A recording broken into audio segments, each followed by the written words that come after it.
Check out this beauty.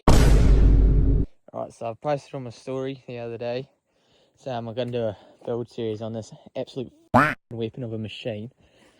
Thing's pretty toast, like needs a new shifter shaft. That thing snapped right off. I mean, it's leaking oil from there for some reason. Anyway, this thing does start, surprisingly. So I'll prop you up. The float's stuck on it, so it's going to piss out fuel, but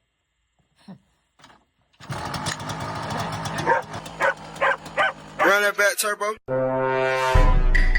Baxter's loving it. Who doesn't love it? Yeah, no, we'll have to sort that one out.